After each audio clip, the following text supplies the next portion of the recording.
Hello embedded learners, I am Geeta, working as a technical director for ARM Tools. Today I have some exciting news for you people.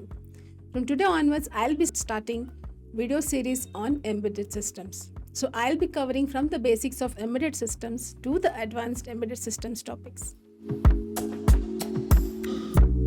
To start with, today we'll be discussing on foundation and introduction on embedded systems. So here I'll be covering what an embedded system is, what are the main core components of the embedded system, and what is the basic architecture of this embedded systems with the associated real world examples. So we've been seeing embedded systems everywhere. So demystify this word embedded system. Let me make it simple. In our day-to-day life, we use the smart gadgets. We use many things which has this tiny brain, we call it as a microcomputer or a mini computer, which will make that specific device or gadget more smart and more reliable and efficient. Basically, an embedded system, whatever the device we use, is specifically designed to perform some specific task. In comparison to a laptop, where we use laptop for emails, videos and games, but embedded system is usually designed to perform a specific task or a single job. So having said what an embedded system is basic, so let me first explain you the core components of the embedded systems by taking a real world example so that the learners can easily understand what an embedded system is. So the core components of the embedded system is brain, which happens to be the main heart of the system. We can take it off. And memory, where it will have some set of instructions or a set of rules or guidelines which the device has to follow. And a kind of sensors or a displays where it will take some data or input from the external world, process the data and give it to output. Probably it may drive to the display or it can turn on a motor, depending on what the system is expected to do so. To explain this embedded system, today I am taking an example of air conditioner.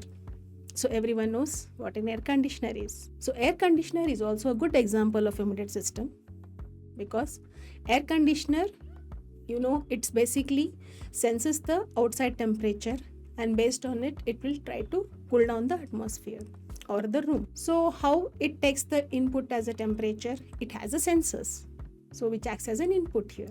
So that acts as an input to your AC device. So that will first sense the temperature from the outside atmosphere, and that temperature is fed into the processor, which is my brain, you can tell, which is when your tiny embedded will work. That will process the data and it will turn on the fan so that the temperature, outside temperature, comes down. The most fascinating thing here is this process executes infinitely in real time within a fraction of milliseconds without any human intervention. So this is how embedded system works. Now, having spoke about the core components, we will see why embedded system is needed. As I highlighted in initial of this video, if you take about the smart gadgets or the things which we use in our daily life, it could be smart TV, it can be washing machine, coffee vending machine, cars, medical monitors or fitness trackers, smartwatches, everywhere we see embedded. The reason being, these devices are designed to be smart so that these devices are reliable and safe enough to be used by the human being. Okay, so now that we have discussed just a basic of this embedded systems and the core components, now let's throw some light on the brain of the embedded system. So as embedded word, embedded means something stuck inside. So that is the brain, or we can take it as a tiny computer which is stuck inside a specific device, like a brain of a microwave oven, which will sense the food and it will heat the food and beeps off or turns off so that the food doesn't get overcooked or overheated. Now let's talk about the brain of the embedded system. So in the previous topic, I just said the brain of the system is nothing but the processor, which performs some set of instructions or the rules which is been fed in the memory. So this processor categorized as microprocessor or microcontroller. So you may ask, what are the differences between the two? Both are part of the modern electronics, but the main functionality differs in how they are designed and how they are used by the people who design the embedded system. If we come to the microprocessor is like a brain. It's a CPU which executes some instructions, performs arithmetic logical calculations, and process the data. Microprocessor system is incomplete because it has to be interfaced with the external components like memory, RAM or ROM, and IOs.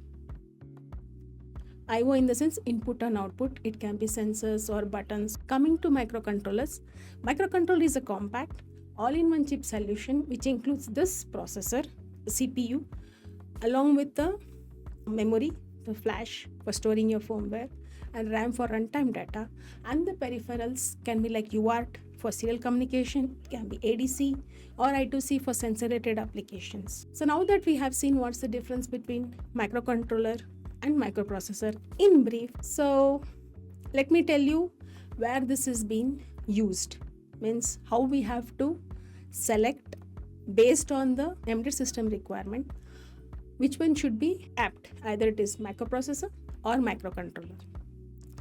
If you are planning to design an embedded system which involves low power mode application where memory chip or your entire application is small enough, rugged enough so that that system can withhold the harsh environments like heat or vibration, or where sensors are involved like in a washing machine which will control the levels of water, or it can be a refrigerator like when you open the door lights open because the sensors in the door ensures it will say that to the system that the door is getting opened. So wherever a bit of intelligence is required, we use microcontrollers.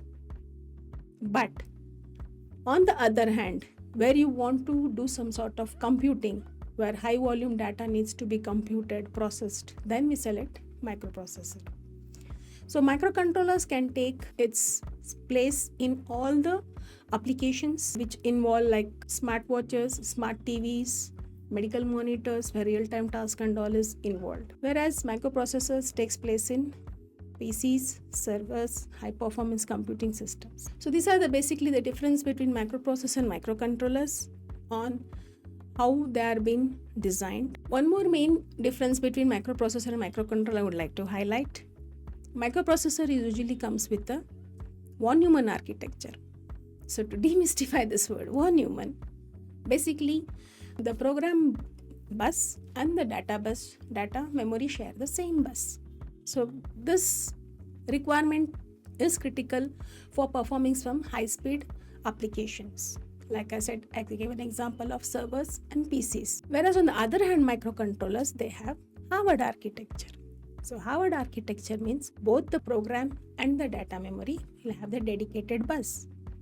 This scenario is very critical and needed for the systems which needs to perform in real time or where it has to perform real-time task. So these are the two differences, or how the microcontrollers or microprocessors has to be selected based on what is your main requirement of the application. For microcontroller, you can also select a Cortex based, which is ARM 32-bit based microcontroller, and you can design any embedded application specifically where you need a deterministic behavior or a real-time application. On the other hand, for processor, you can use Snapdragon from ARM, which is you can see in all our smartphones, comes with the ARM processor Snapdragon. So now that we have discussed about microcontroller and microprocessor, now let's see how the embedded systems architecture is developed, or what are the main key components, or how the embedded architecture is categorized. So just now I gave the example or differences between microcontroller and microprocessor. I used the word bus. So to make the learner understand what a bus is nothing but a series of lines which are being used to interconnect various components in your embedded systems. So what are those components? It can be your CPU, the processor, and it can be memory, it can be ROM or RAM, and the IO, which is the input or output, and the peripherals like it can be timer, it can be serial communication peripheral. So this bus is kind of set of parallel lines which gets connected between these components so that these components can interact with each other, communicate with each other. So when I said in the von Neumann architecture, only single bus has been shared by the program and data. So what does that mean? The same bus or lines will be used by the processor to fetch the instructions which has to be executed by the processor from the program memory. As I said, program memory is used to store the firmware. Then the same bus will be used by the processor to fetch in any data, any sensor data which is being sensed by the outside world. So that is where this von Neumann architecture comes. Whereas Harvard architecture in microcontrollers, which we see usually, has two separate buses. They have made a separate bus, data lines, specifically data lines for carrying the data to the processor, and separate bus, program bus for executing or fetching the instructions from the program memory. So this scenario is very much required for real-time execution of our embedded system. So now that we spoke about difference between microcontroller and microprocessor and where it actually finds its place based on the application, now just jump into the architecture of embedded systems.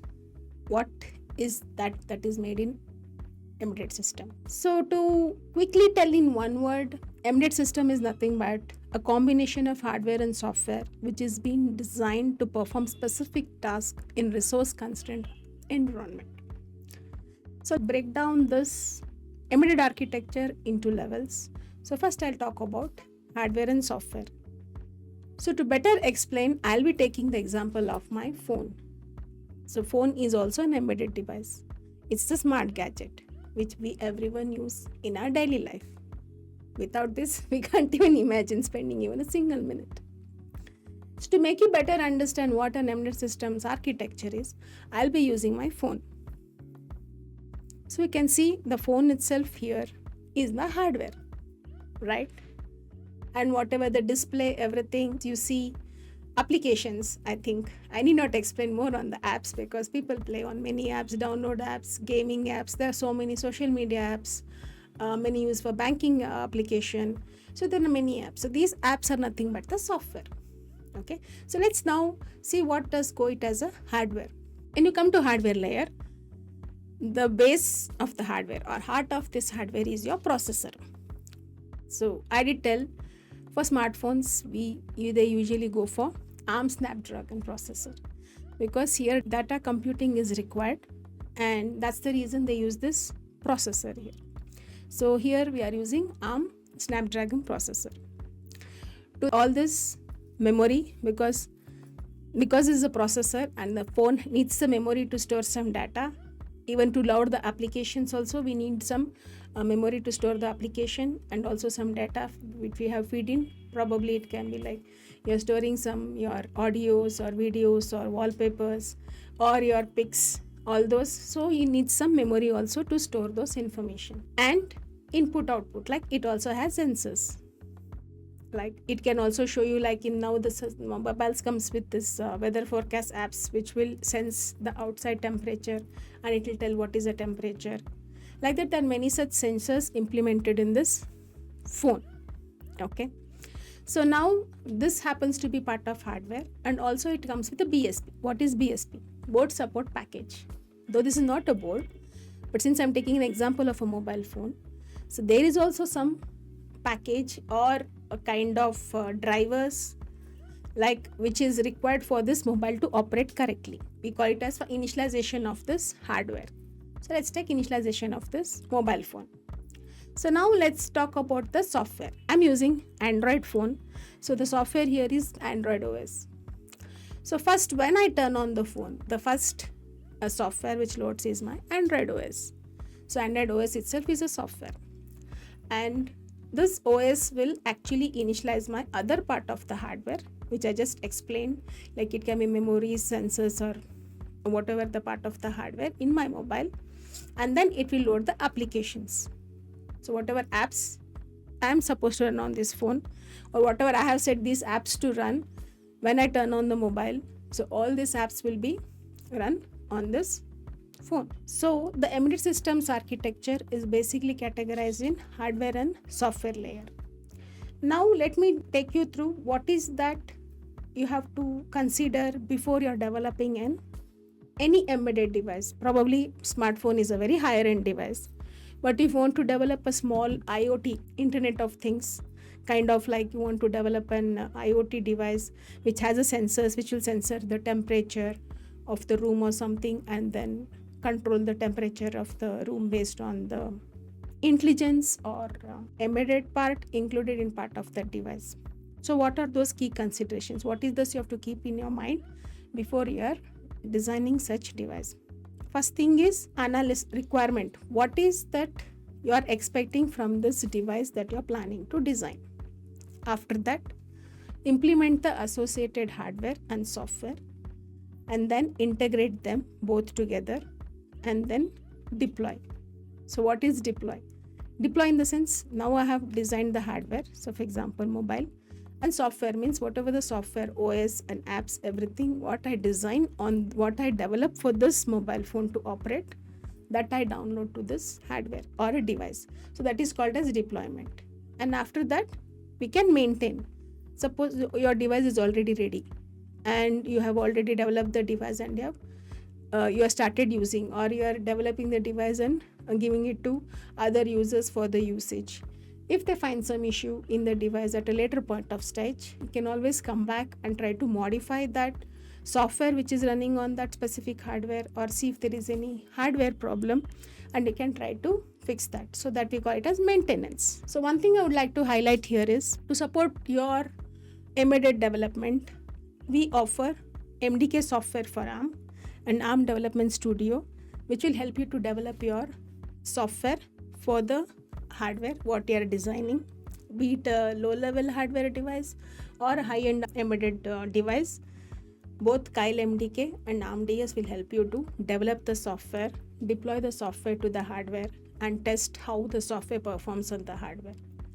And even this will also help you maintain the device as well with the help of these software GUIs. So in this video, we learned the basics of embedded and what are its key components, and how in general the architecture of the embedded systems looks like. I am sure this would give some information or thought process to the learners who are planning to develop their own small, tiny embedded device or want to develop some small embedded projects. What are all the key criteria? What are all the things they need to consider before getting or planning to develop an embedded project? So next video series will be based on microcontroller and hardware basics, where I'll be going into in-depth of the microcontroller architecture. So please stay tuned. Till then, thank you. Bye-bye.